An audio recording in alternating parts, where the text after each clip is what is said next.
به نام خدا و با عرض سلام خدمت همه دوستان و همراهان عزیز. من احمد علی حسنی هستم و شما را به یکی دیگر از سلسله برنامه های هزاره های ترکستان قریه به قریه خوش آمدید میگم. این برنامه در واقع سومین برنامه قریه به قریه هزاره های ترکستان همراه با جناب آقای نایب علی توسلی هست. در این برنامه قرار است در مورد قریه های ولسوالی روی دو آب با جناب آقای توسلی حرف بزنیم.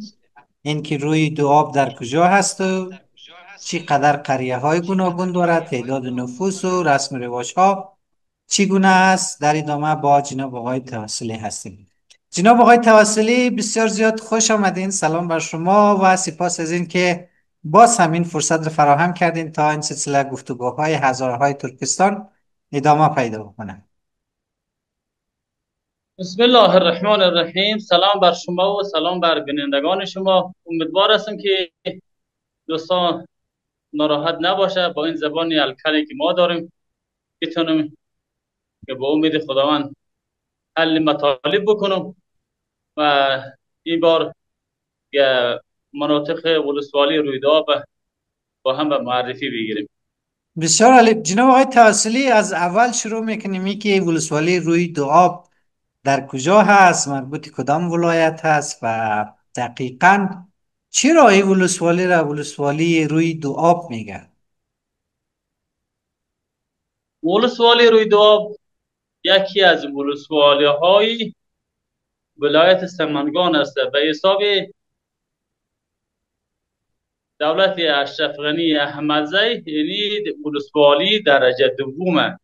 بله. درجه دوم ولایت سمنگان است که از مرکز ایبک که ولایت سمنگان میشه ولسوالی رویداد 120 کیلومتر فاصله داره و سرک‌هاشون کاملا خامه که تقریبا بعض جاها صعب است، خصوصا در مناطق در فصل زمستان مردم با مشکلات عدیده مواجه است.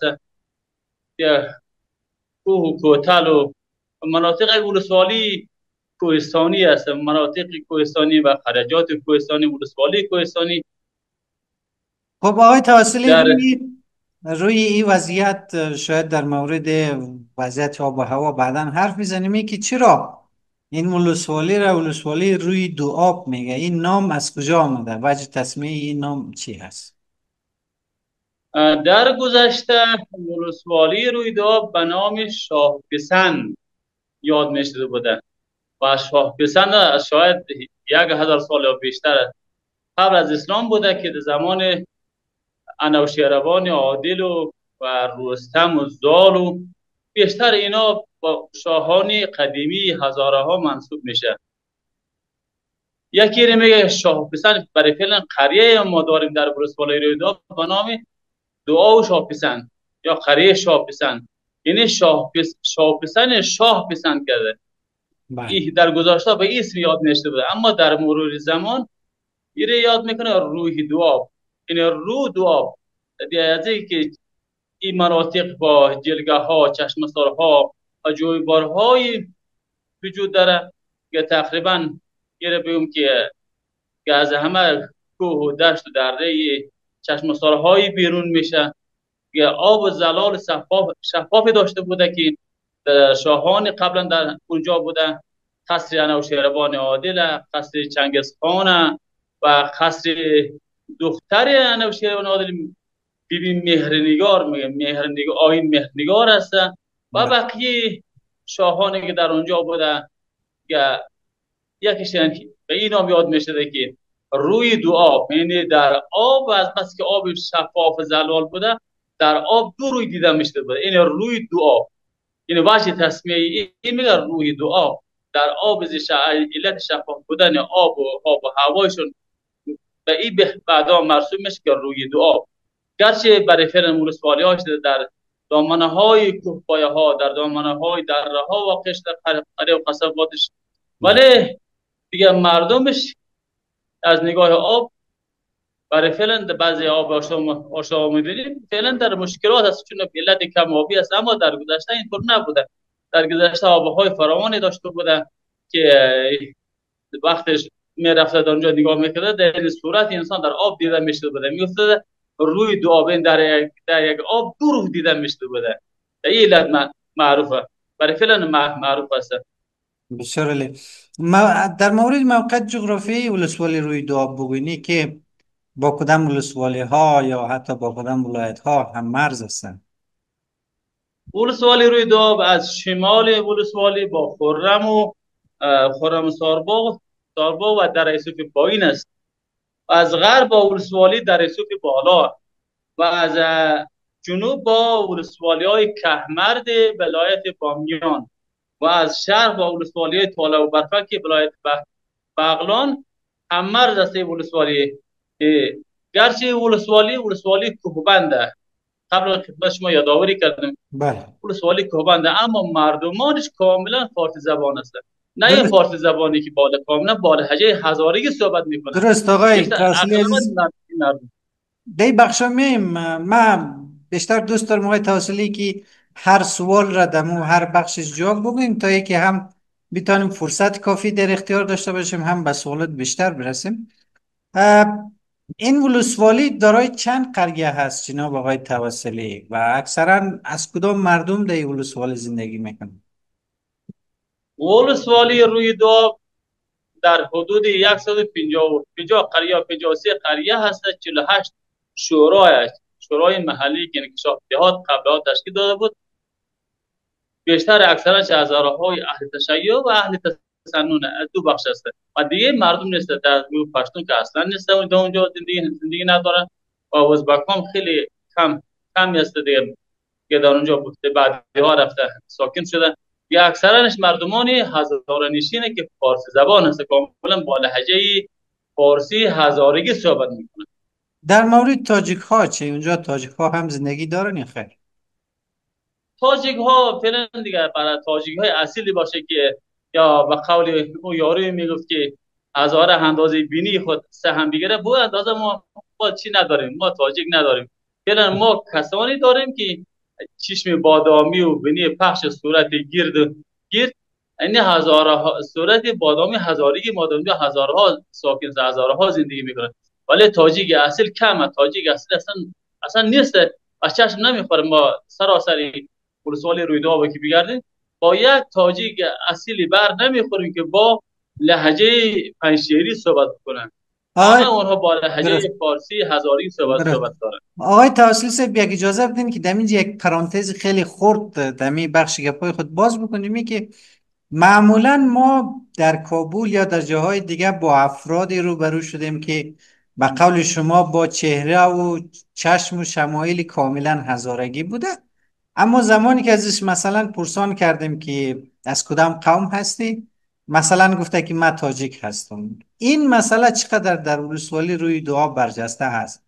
آیا منظور شما از این کسایی که به یک نحوی مجبورن این کار هویت بکنن یا کدام مسئله سیاسی و فشارهای دیگه ای در اجتماع وجود داشته؟ آیا چون مسئله هستن که اونا با وجودی که هزاره اصیل هستن بازم خود تاجیک بگوین یا نه؟ گرچه هزارها در طول تاریخ تحقیر شده، توهین شده و خود را هزارها در پشت دیوار مذهب پنهان کرده، باید ما چهار سبای زنده بمانم.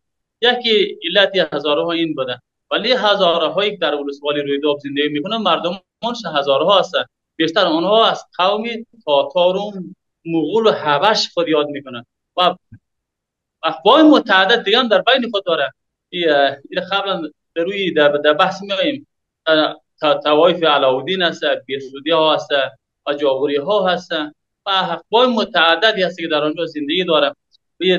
در فرصت مناسب رو بخواهم بحث کنیم که با قریه های هزاره های تشیع و قریه های هزاره های اهل سنت و ها کذا بزرگانشان را و نوبت گیره در بحث میگیریم. یا در اونجا ما چی نداریم، از تاجیک اصیل نداریم که با لهجه تاجیکی پنجشیری صحبت بکنن.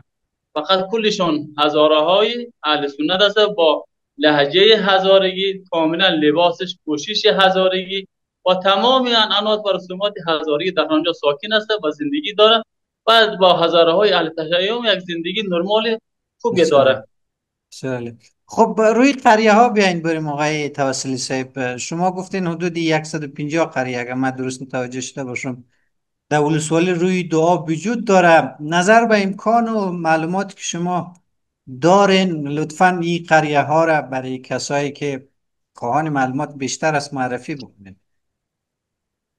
و قریه هایی که در ولسوالی رویداد هست، ما در اول قریه های هزاره های اهل سنت یادآوری میکنم.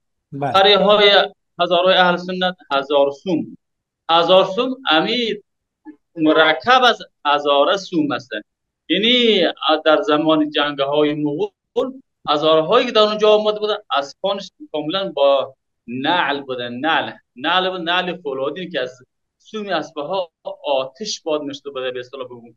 گرچه در اونجا مردمش مناطقش همه سنگ داره، کوه داره. اینه بله. میگه هزار سوم. یا موهو، یا خواجه زاهید، ایماق، هبش، تاتار، رویی، چارمغزک، خواجه الماس، آبخورک بالا، آبخورک پایین، ترگذر، قشقه، سرخک، چشمه، منگک، کلگنبز، سرخقلا، سرخک چشمه، چهار چشمه، جوفلال، آهنگران، مدیرک و قریه های متعدد دیگه هم که از اینا و هزاره های اهل سنت در اینجا ساکن بود و باش داره و هزاره های اهل سنت، اهل تشیع هم من قریه هاش خدمت شما یادآوری میکنم که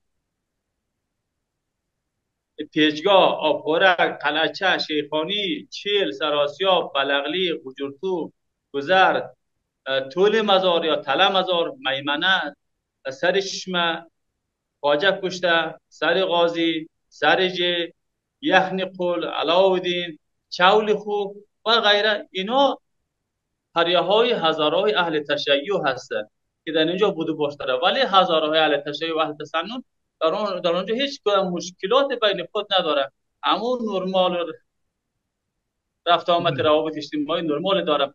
بزرگان در اونجا در طول تاریخ کسی بوده به اسم مولوی اسلام محمدی، خدا رحمت کنه، که ایشون در سال 1385 در کابل از طرف خانه خود طرف مسجد میره، توسط اطراف مردان ناشناس و شهادت رسید. ولی ایشان مدیر توانایی بود، یکی از بزرگان هزاره های اهل تسنن است. خودش بارها یادآوری میکرد، میگفتیم ما هزاره ایم، ولی ما هزاره ایم. بس چی معنی هزاره؟ ما اگر با این شکل شمایل و با این قیافه در هر کجای برم شما را قبول نمیکنه.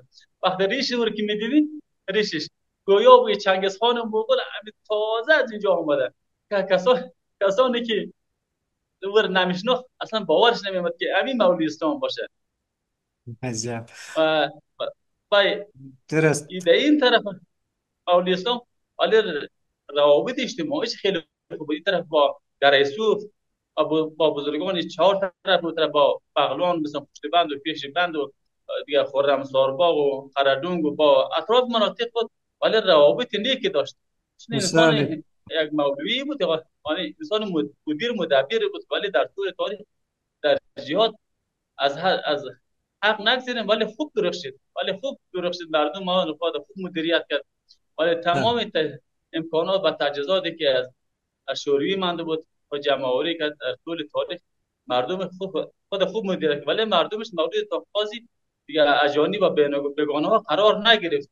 یکی خب. از توانایی ویژگی های مولوی اسلام بود که مردم خود مدیریت کرد. خب تشکر توسلی صاحب. ممکنه ما به قول شما یا به اساس فرمایش شما در بخش روایت های ناگفته به این بخشا بپردازیم، اما قبل از او به خاطر از که معرفی ابتدایی ولسوالی روی دو آب تکمیل شود، که تعداد نفوس این ولسوالی چقدر است؟ و تعداد ولسوالی روی دو آب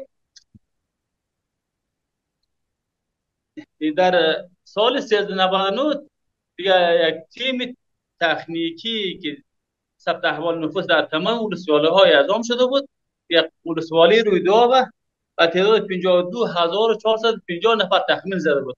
گرچه این آمار دقیق نیست، ولی یک آمار تخمینی است که تیم اشرف غنی دولت اشرف غنی در اون سال 1399 استخدام شده بود و تمام ولسوالی‌ها یک تخمین زده بود تعداد نفوس جمعیتش. یعنی 52450 نفر تخمین زدن. درست. شما که اونجا رو از نزدیک دیدین، جدا از این مسئله تخمینی که بر اساس گروه یا نیروی دولتی انجام شده، خودتان به نظرتان تعداد نفوس ولسوالی چقدر تخمین میزنید؟ ولی ما تعداد نفوس ولسوالی رویداد بیشتر از این ما تخمین میزنیم. از اینکه ما یک چند قریه را به صورت نمونه یادآور میشیم. بله. قریه پیشگاه اکثرا هزاره های اهل تشیع است. تقریبا در حدود 600 خانوار نکاحی چیه دودبرای خانوار دودبرای در اونجا باشیش داره. ولی اونا را تیم سروی اشرف غنی نوشته کرده بود در حدود 300 خانه. یعنی در قریه که در حدود 600 خانه به 300 خانه نوشته بکنه و یه قریه که در حال موترا بودن، اینجا موتر میآید اما تیم تکنیکیش میآید اینا سروی کرده از نزدیک دیده این تو غیر عادلانه که اونا تخمین یک برآورد کرده. او قریه هایی که اصلا موترا نبوده، قریه هایی که سبلگور در دل دره ها و تپه ها و کوه ها موقعیت داره، اصلا که اونجا نرفته ندیده، این نفوس این بالاتر از اینا هست. مثلا یک 80,000 تخمین زده میتونین یا کمتر بیشتر؟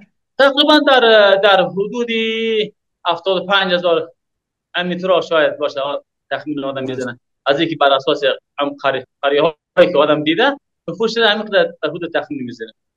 شما قبلا در مورد وضعیت طبیعی ولسوالی یکم اشاره کردن که ولسوالی کاملا کوهستانی هست. در مورد آب و هوای این ولسوالی حرف میزنین که چگونه است؟ آب و هوایش گرم است، سرد است، معتدل است؟ مثلا در فصل زمستان یا بهار بارش و برف هم وجود دارن یا نه؟ اگر دارن به چی میزن؟ یه قطعا قبلا اشاره کردیم برای شما گفتیم ولسوالی رویداد ولسوالی کوهستانیه. بله. وقت کوهستانی باشه قطعا برف داره. اینجا دوستای رویداد ما یک شعری داره که شما در بحث اقلیمی آب و هوا آمدید. اونا از شعر پیدا میشه که یعنی قهر طبیعتی که در هزارجات حاکمه در اینجا هم حاکمه. بله. اونجا می شعر میخوانم: زی اقرب تا با جوزا زیر برفیم خدایا، زی اقرب تا با جوزا زیر برفیم خدایا، بهار و تیر ماهی نیست ما را. یعنی وقتی ما از اقرب ماه اقرب تا جوزا زیر برف باشیم دیگر بهار تیر ماه نیست، ولی بهارش هم زود گذره و زود فصل ترما میرسه. ترما میرسه باز فصل سرما میرسه. یعنی از این شعر پیدا میشه که شعر مردم ولسوالی رویداد و مردم بله. بله. خب. ولسوالیاش قهر طبیعته که مم. قطعا سیر است و بحگیر است و در بعضی محلات از این که خیلی خشکه. مم. یعنی در سابقه آب داشت برای فعلا آب خوردنیش آشامیدنیش خیلی به زحمت از قریه های دور تهیه میکنه. مثلا ساعت ها با بلاق آب میاره. خیلی از این نگاه خب درست. مردمش به مزیقه و به زحمت.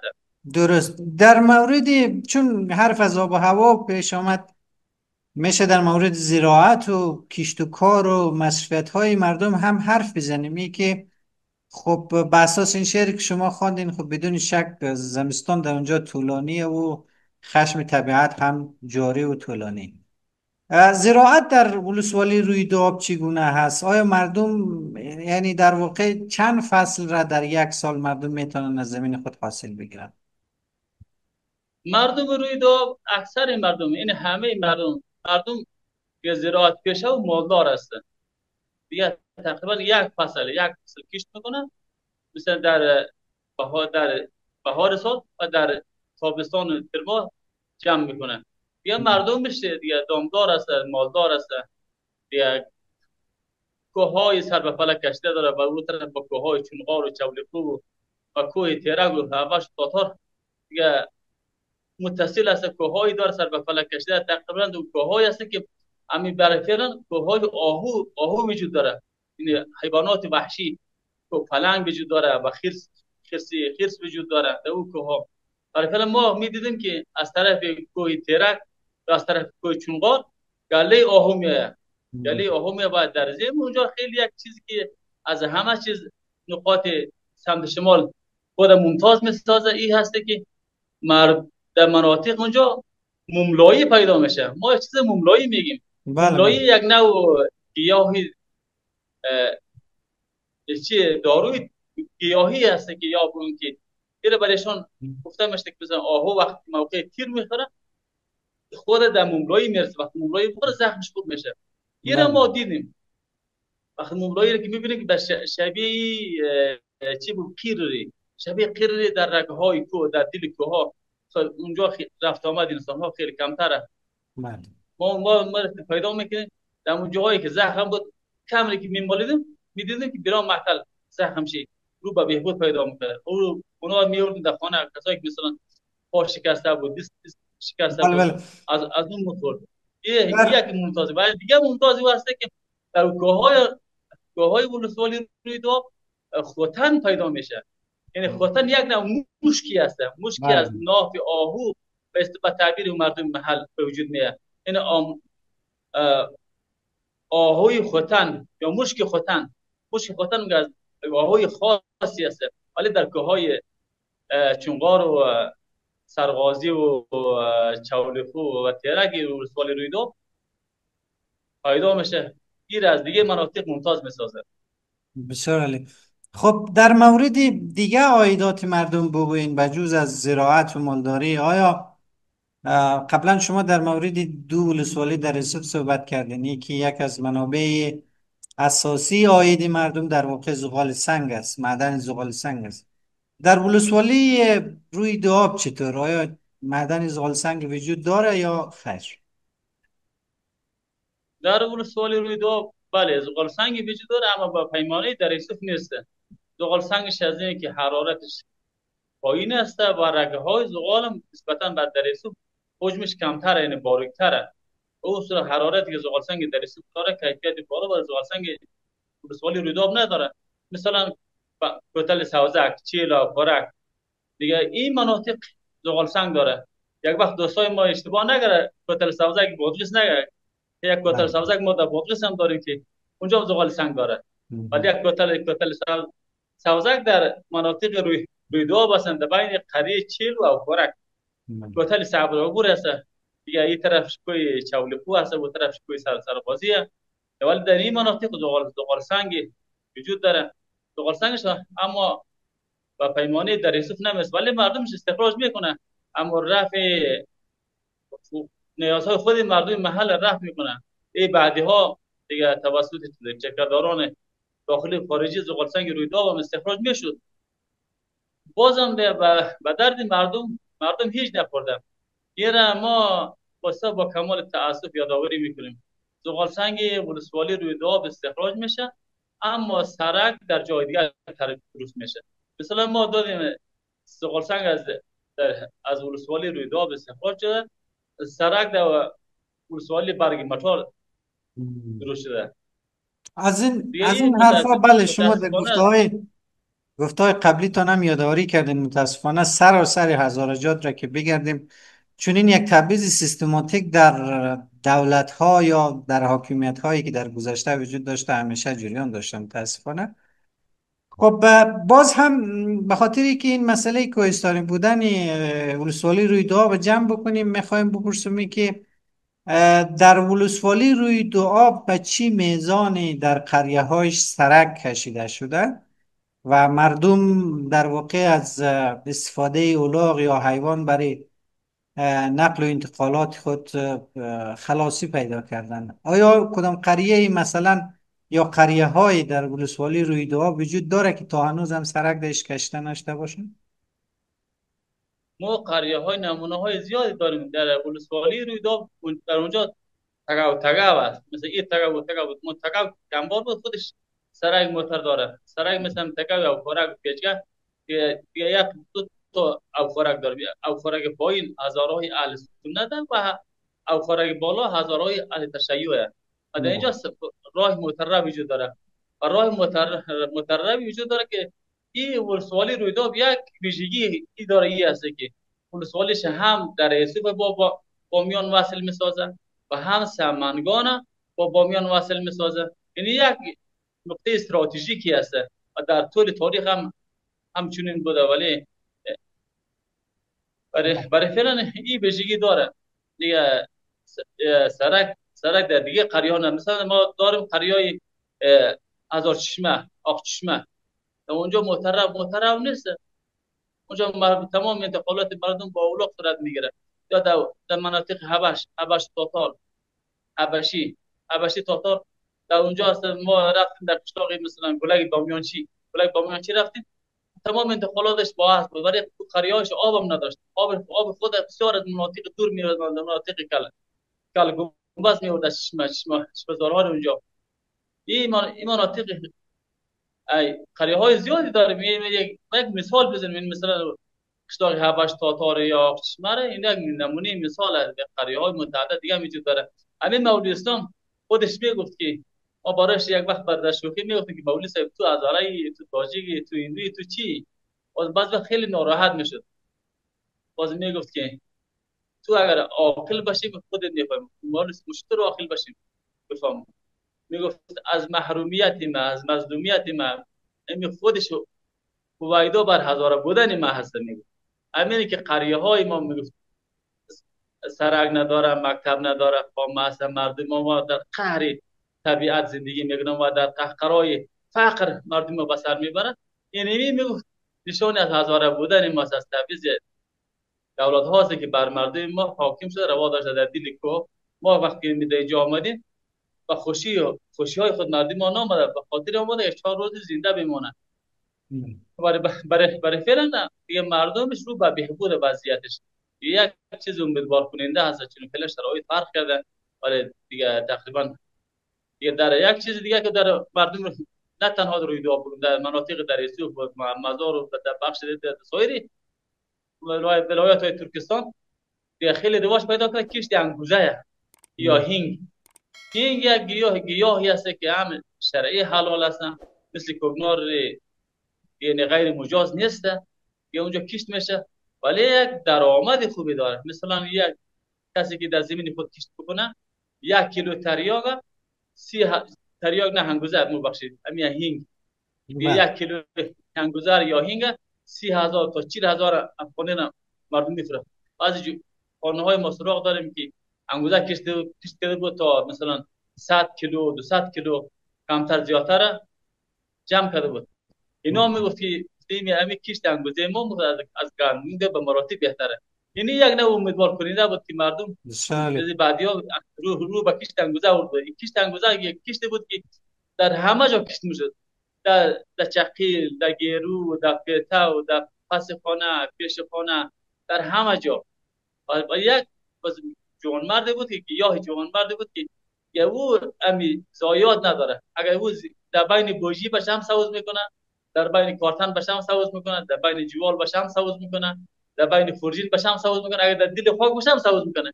یعنی یک توتش این اندازه که باشه و در هر کجا باشه ولی سوز میکنه، به شرطی که هوا به او برسه. یعنی یک گیاه جوان مرد بود که زایاتی نداره. این در یک امیدوار کننده جای خوشحالیه که مردم در کشت انگوزه خیلی رو آورده. بسیار عالی، تشکر. توسلی صاحب، من یک سوال در مورد وضعیت یا امکانات اجتماعی در روی آب در واقع دارم، در این ولسوالی دارم. بعد از این باز میریم طرف رسم و رواج ها در ولسوالی. در مورد وضعیت امکانات اجتماعی در ولسوالی حرف بزنید. مثلا در ولسوالی کلینیک یا شفاخانه وجود داره، یا مثلا در ولسوالی مثلا آسیاب برقی وجود داره. همین رقم امکانات دیگر هم در نظر بگیریم، مثلا اینترنت در ولسوالی کار میتن نمیتن، همون رقم شبکه های مخابراتی فعال هستن یا نیستن. به صورت عموم در این بخش لطفا یک معلومات. یعنی ما خدمت شما یادآوری کردم، یعنی یک باب کلینیک مرکزی و 5 باب کلینیک فرعی در قریه ها وجود داره. تا کلینیک های سیار گفته نمیتونم، چون کلینیک های هست اور فرعی بگم در قریه ها وجود داره یا مرکز چیز صحی. ولی دیگه به اون صورت خیلی یک شفاخانه ابتدایی است و اکثرا این مشکلات مردم نمیتونه رفع کنه و خصوصا در زمستان مردم با چالش ها و مشکلات های عدیده مواجه است و در زمستان که اکثر این مناطق برفگیر سبزی برف میگیره، برفگیر است، ولی تا رسیدن با سمنگان ممکن در خیلی مریضات در وسط راه تلف شود. و و دوم اینه که و وسایل نقلیه و مناطق پلنگوجه، پلیس پلنگوجه، ولی غیر از پلیس پلنگوج دیگه موتری وجود نداره. دیگه موتر خیلی کمتر، یک موتر شاسی بلندی باشه که تاکسی اصلا در اونجا رفتن نمیتونه، چون سرگاش خیلی خامه خرابه و کوتله. یعنی یک نوع مشکلات این مردم داره، درست. از نگاه حمل و نقل، از نگاه حمل نقل، بعد از نگاه بابت دکترای ورزیده و پیشرفته خوبی در اونجا نیست. تلفن چطور در سراسر ولسوالی روی دو آب کار میته یا نه؟ دیگه در اونجا چهار پای تلفن دیگه دست شده بود، روشن بود، اریبا و اتصالات، افغان بیسیم. ولی در بعضی قریه هاجات مثل در قریه حبش، در داخل قریه اصلا تلفن کار نمیکنه، مجبور است که در سر کوه بالا، در مناطق کم گنبد کار نمیکنه، مجبور است مردم با فاصله طولانی در بلنده های تپه بالا شوند و سایر مناطق هم همینطوره. دیگه به اون صورت از نگاه بله.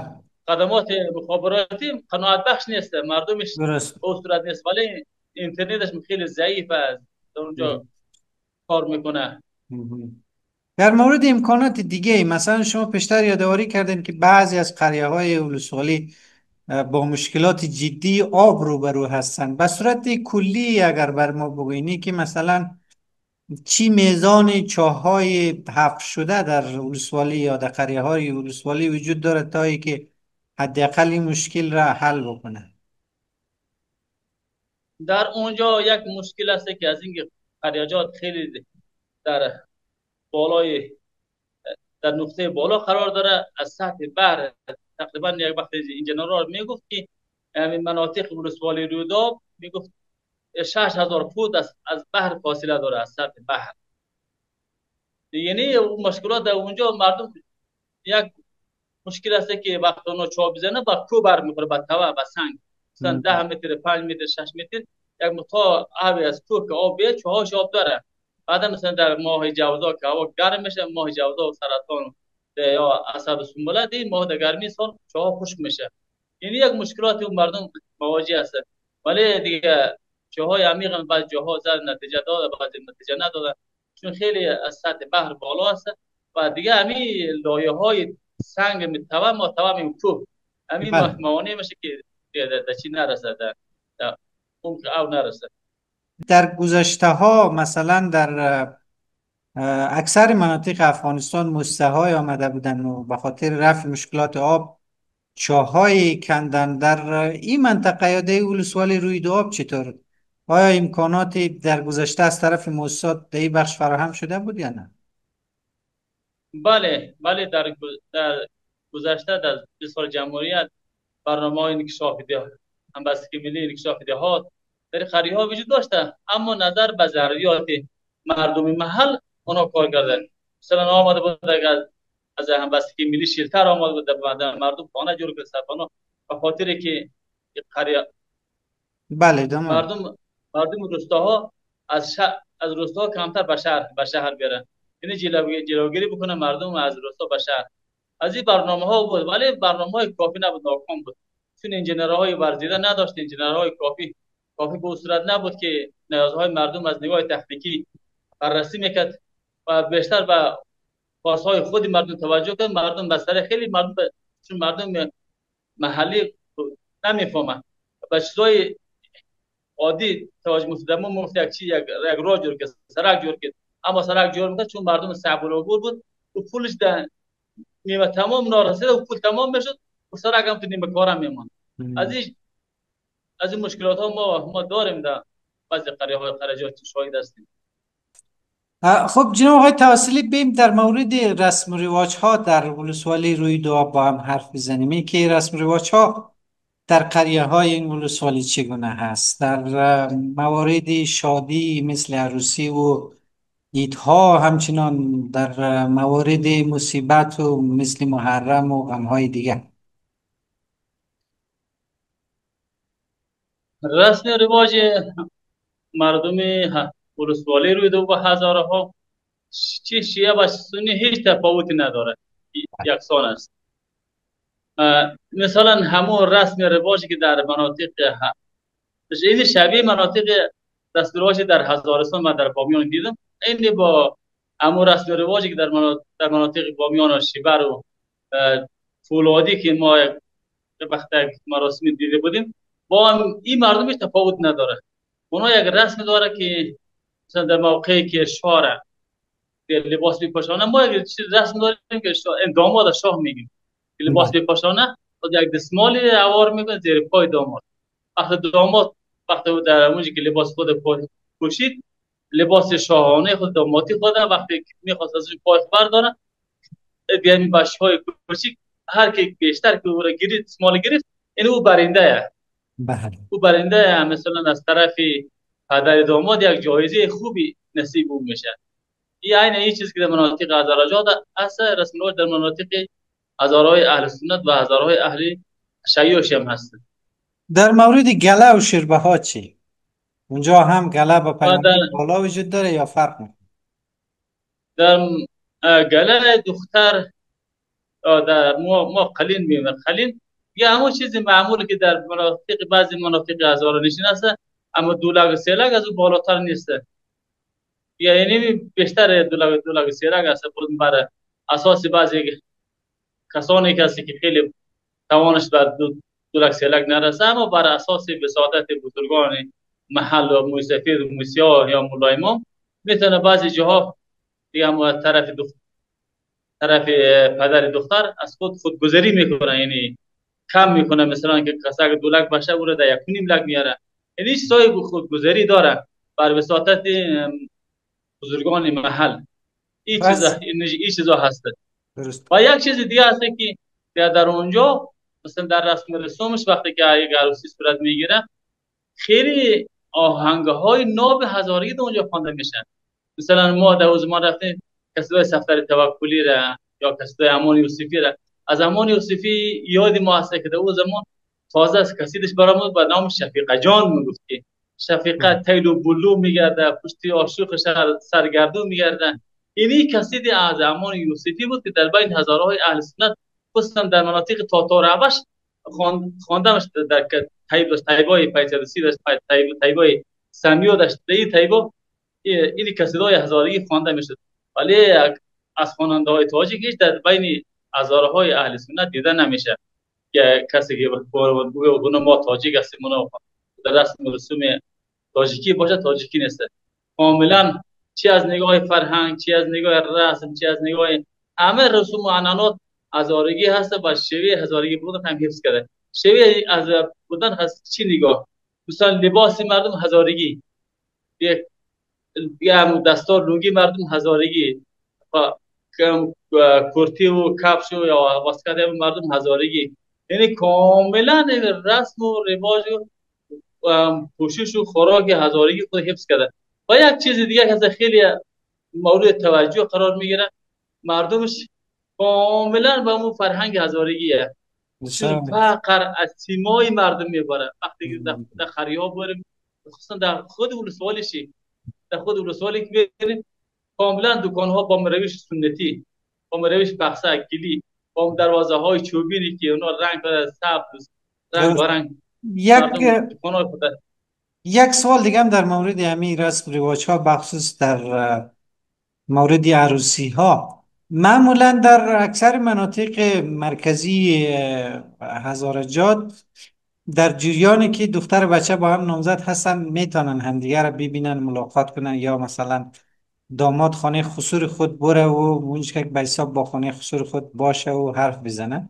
این رسم رواج ها در این سمت ها چی رقمی هست؟ به خاطر از این سوال میپرسمی که در اکثر مناطق شمال بخصوص ترکستان این حرف ها شنیده میشه که مثلا تا زمانی که داماد یا به قول شما شاه عروس خود خانه خود ناورده، حق رفتن خانه خسور خود نداره. آیا چنین چیزی هست یا نه؟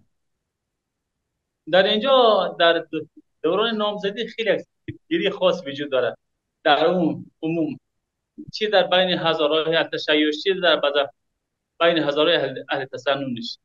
همین وقتی تا زمانی که نامزاد میشه، چون دختر بچه در یک قشلاق بزرگ میشه، کاملا همدیگر خود میشناسه، همینی که نامزاد میشه دیگه عمو بیری یا دختر از داماد فرار میکنه، این خود نشان نمیده. یک رسم بین مردم، این نباید داماد به اون طرف ببینه، یعنی کوشش میکنه که دختر خود از چشم داماد پنهان بکنه. اگر ایره ببینه، مثلا داماد نامزاد خود ببینه که در بین دخترها، در بین مردم یک نوع طعنه به دختر زده میشه که این از نگاه خلاف رسم و عرفی و مردم دیگه نباید ایره ببینه. این چیزا هسته. ولی بخصوصا در بین ازبک های ما که بیاییم، چون بیشتر ما با ازبک ها هم نشین هستیم، با ازبک ها بیاییم، ازبک ها بیخی در این نگاه سخت گیری داره. در بعض جاها حتی همین که داماد مثلا نامزاد خود ببینه، حتی سبب نزاع و جنگ و درگیری بین دو جناح پیش میاد. از این چیزا هم هسته. خب این عرف ولی در در بین بین، هزارها کمتر.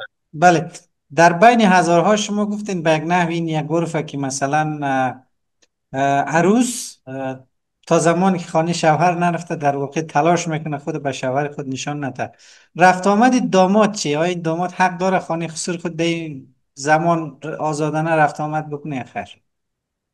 باز ما در اونجا در اونجا یک چیز دیگه داریم که ما داریم به اصطلاح در میگیم وقتی که داماد خانه خسر خود بیاره، اونجا بدون ما میگیم که خواسته بازی، مثلا داماد میتونه خواسته بازی به صورت پنهانی از چشم خسرو بره، یعنی دراز بری. این یک چیز هست میره، میتونه که به صورت پنهانی، اما به اون طرف مثلا خواهر عروس یا مادر عروس کاملا طرفدار داماد هستن، اما بعد عکس، مثلا پدر عروس، برادر عروس مخالف چی هست. این رسم در بین هزارها وجود داره. خب. یک سوال دیگه هم میخوایم به عنوان پرانتز در اینجا شما پرسم. وضعیت زنها در ولسوالی رویداد چگونه هست؟ آیا به میزانی که مثلا زنها در مناطق مرکزی از حق تصمیم گیری بالای برخوردارند، در ولسوالی رویداد امور رقم میتونین در مورد در صفا هم حرف بزنی که همون جایگاه خوب و یا قابل قبول را دارن یا نه کاملا نگاه مردانه حاکم است؟ نه، متاسفانه در ولسوالی رویداد نگاه مرد ستزانه هست و همون نگاه سنتی بر منطقه حاکم است. یک زن نباید در منزل یک زن نباید در انظار عمومی نمایان شود، وارد شود. یک نگاه سنتی است. اما مردم ولسوالی رویداد در طبقه اوناس اکثرا مردمش بی‌سواد است و به اون شیوه سنتی مردمش زندگی خود پیش میبره. مثلا در وقتی که در اونجا بریم میبینیم که از سیمای مردم پیدا زناش کاملا امو فامک دوزی و چهارشخه دوزی و دست دوزی، حتی در دکان ها اینی هنری زنا اون مردم هست. ولی دیگه ما وقتی در اونجا رفتیم، متاسفانه دکتر زن ما خیلی کم دیدیم. ولی اگر دکتر هم دیدیم سوال کردیم که گفتیم دکتر صاحب شما از کدام منطقه هستین، اونا مثلا از دیگه خود معرفی میکرد، از بلخ خود معرفی میکرد، از کابل خود معرفی میکرد. ولی مردمی ولسوالی رویداد متاسفانه دکتر طبقه اوناست خیلی کمتر داشتن. در این 20 سال جمهوریت دیگه ما خیلی کمتر کسی رو سراغ داریم که مثلا در درست. پارلمان را پیدا خب کرده باشه در جای دیگر. درست، توسل صاحب تشکر. در مورد تشریفات روز عروسی یکم حرف بزنید که عروسی در واقع در قریه های ولسوالی رویداد با چه تشریفاتی انجام میشه؟ قریه های در جریان مراسم در در عموم بود، چی در بین هزارهای اهل تشیع و اهل تسنن یکسان است، تفاوت ندارند. مثلا همو دیگه قبل از برنامه عروسی دیگه در اطرافا خط روان میکنه، مثل در همون بزرگ محل خط روان میکنه که در شما سر عروسی پسر فلانی در عموم خبر هستیم، یعنی در عموم بله. خبر هستیم. ولی اون مردم در این طرف دیگه از طرف خانوار داماد مثلا مامایش باشه یا کاکایشون باشه، ولی پدرش نمیره. پدرش مثلا پشتنی میبره، یا دو بوز یا گاو و چهار سر برنج. مثلا این خرج ما خرج تویانه میگیم، خرج تویانه رو میبره یک روز پیش دو روز پیش میبره در خانه عروس. و دیگه تقریبا اگر نزدیک باشه در یک قشلاق باشه، عروسی دست جمعی برگزار میشه. و در مثلا بیشتر عروسی ها در منبرها در منبر برگزار میشد، در منبر. و دیگه در اون طرف باز در عروسی زنانه در خانه پدر عروس برگزار میشد. دیگه این باز در وقت که جریان عروسی شب مردم حال هوای دیگه پیدا میکنه. طیبه ها چالان میشد که دیگه فیته های رنگ و رنگ سفته و کلی پیدا میشد و مردم میدیدن که جوان ها دیگه دونگیر چپته و بسته کرده دیگه. و بسیار کسی یک قلم دیده، یک کسی دیده انداخته فیته را تو داده مانده که او فیته سفته و کلی را سره کنه تو را از نو بخونه. هر اندازه که فیته را زیاد تو میده زیاد تو سره میشد، او صدای فیته روستر بود، او قشنگتر میخوان. فیته نباید بچسبه. از خب این یک این حال بخش هوایی در ناصری بین صاحب، مردم وجود دارد. این پخش موسیقی در منبر یا مثلا در مسجد از لحاظ دینی و شرعی اشکال ایجاد نمی کردن؟ بخصوص ملاها و مولوی ها در این بخش اعتراض نمی کنن؟ ولی در منبر وقتی که موسیقی خوانده میشد، ملاها اعتراض خود میکرد. ولی یک چیزی که در اونجا حاکم بود، مولوی اسلام، خدا رحمت کنه مولوی اسلام محمدی را، همیشه میگفت که ملاها ما ناگاهانه اون حرف میزنه. چرا میگفت شادی مردم شما به غم تبدیل میکنید؟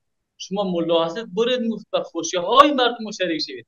خودش مطمئن مولوی هستم، خودش مولوی بود، من یک مولوی هستم، مطمئن من حق ندارم که شادی این مردم ما به مصیبت به غم تبدیل کنم، به عذاب تبدیل کنم. وقتی مفتمین مسجد که هستم چی منبر، همین منبر جای محل تجمع هست. همینطور که مراسم عزاداری برپا میشه، حق داره که مراسم شادی هم در اینجا برگزار شود. هیچ اشکال شرعی نداره. و در اون طرف یگان تا ملاهای سنتی که از اهل تشیع که در بیرون دست خوانده بود، یا از ملاهای اهل تسنن که در مدارس دیوبندی دست خوانده بود، اونا حرف و حدیث فراوانی میگفت، اما در مقابل مولوی اسلام جرأت چنین حرفا رو نداشت. وقتی که میگفت مولوی اجازه داده، سکوت اختیار میکرد.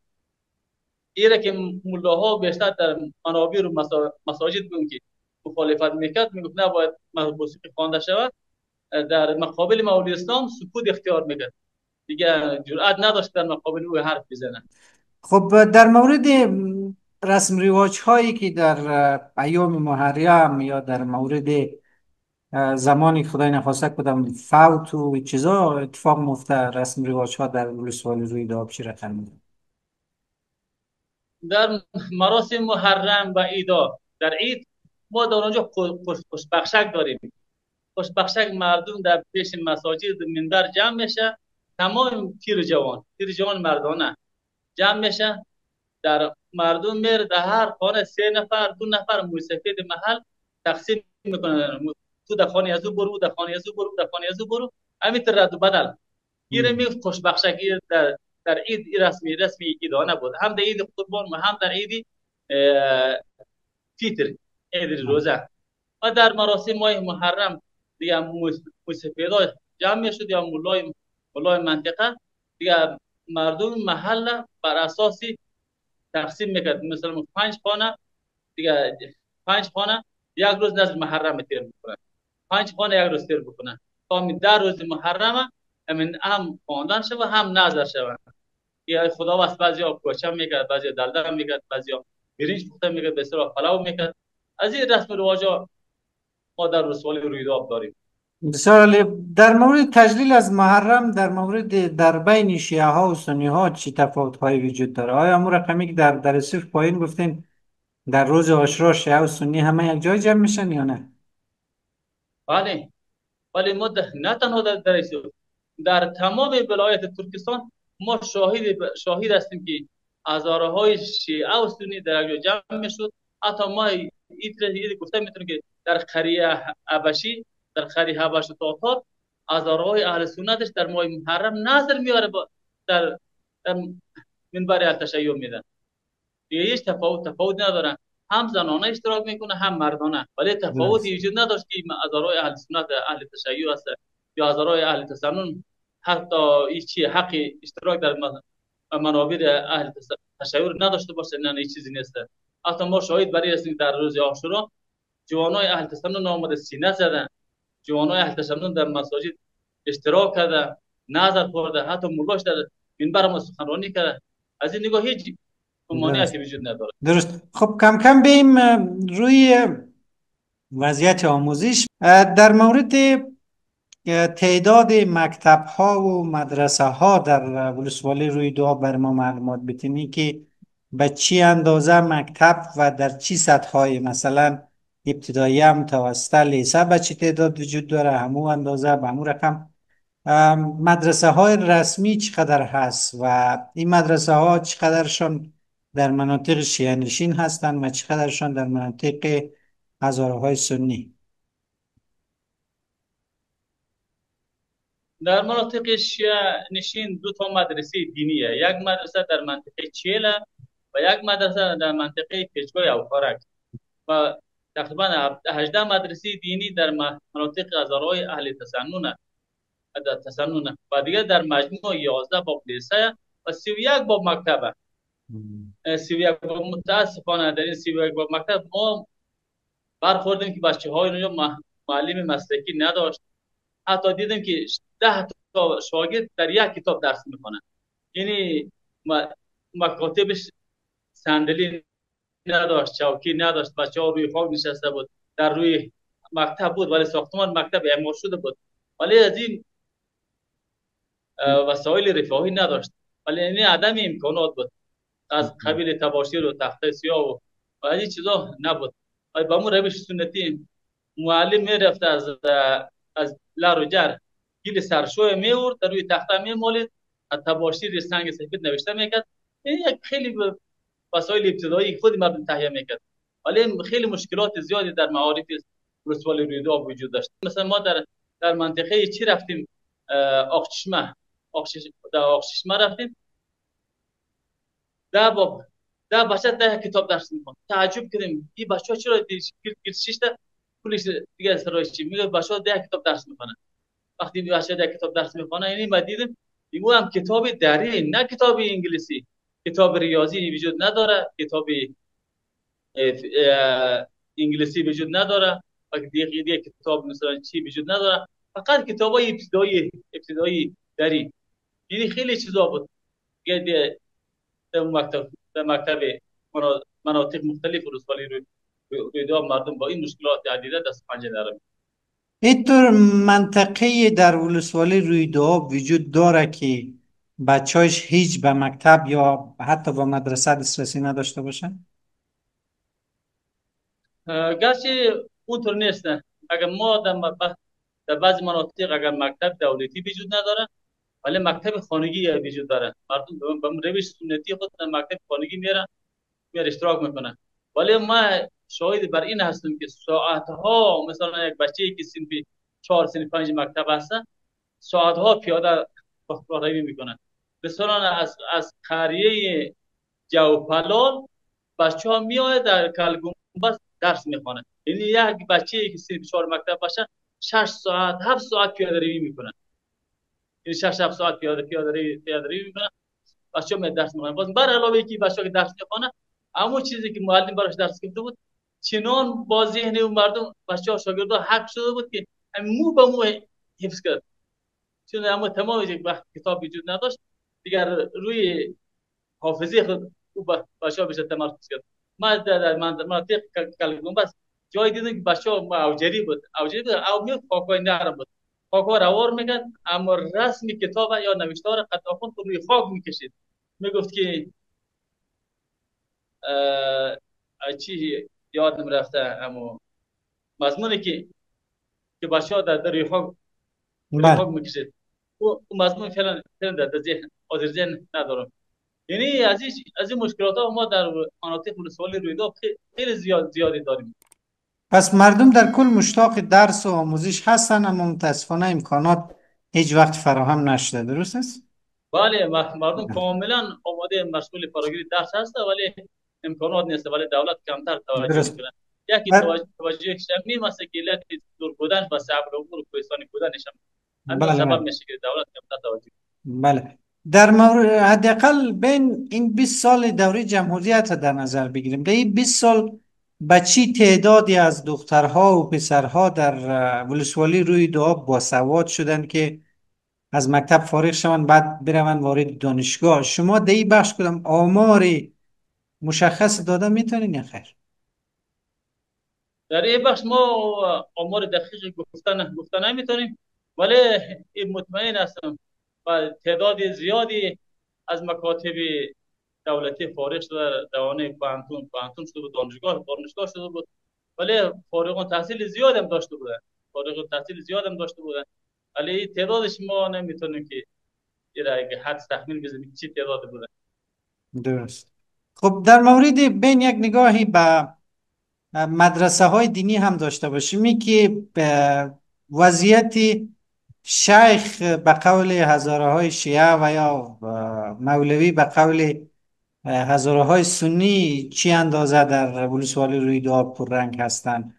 آیا به مو تعبیری که شما در مورد در رسیف پایین گفتین، این وضعیت در مورد ولسوالی روی دو آب هم صدق میکنه یا نه؟ قطعا جامعه افغانستان در عموم یک جامعه سنتیه. دیگه مولوی ها و ملا ها دیگه تاثیرات خاص خود دارن. دیگه حتی امیره که ملا ها میگه وقتی تو نان خوردی بسم الله بگو یا آب خوردی بسم الله بگو، همین تاثیر همین ملا هاست که برای ما گفته تلقین شده. ما ایره هم از ملا ها شنیدیم، هم از پدران خود و ما تلقین شده، با ما گفته شده هیچ چیز خاصی از تاثیرات خود دار. بله. وقت تمام. از شما هم سپاسگزاری میکنیم، از تمام همراهان و بینندگان عزیز همچنان سپاسگزاری میکنم. وقت بر شما خوش. خداحافظ. سلامت و تشکر، قربان شما. خداحافظ.